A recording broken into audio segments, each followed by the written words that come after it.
En compétition pour ce dernier jour, Rosetta, réalisée par les frères belges Luc et Jean-Pierre Dardenne. Comme ils le disent eux-mêmes, ils font un cinéma qui regarde la vie. Et dans ce long métrage qui pourrait valoir un prix d'interprétation à la toute jeune comédienne, la vie est plus que sombre et souvent désespérante. Antoine Cormery, Bruno Livertou.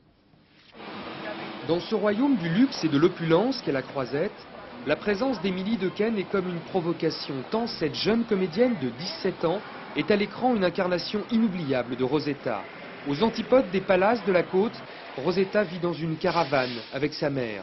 Chaque jour, comme on part à la guerre, elle s'en va à la ville avec la rage de s'en sortir. Revenez dans mon bureau. Revenez dans mon bureau, je vous dis.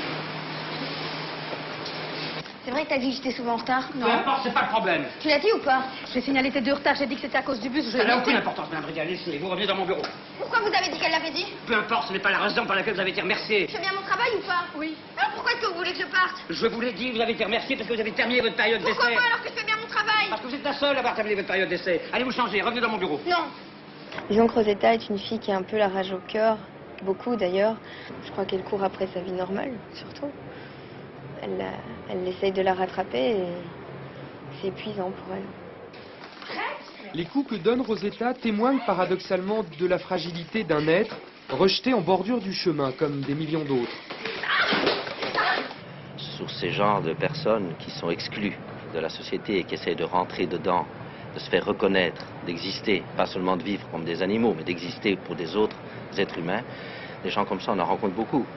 Si tout le monde regarde un peu, tout le monde peut rencontrer des Rosetta. C'est pas... on vit quand même dans une société qui a produit et qui continue à produire des multiples Rosetta. Terminé in extremis pour le festival, ce film, servi par une interprète exceptionnelle, vous laisse un profond sentiment de malaise.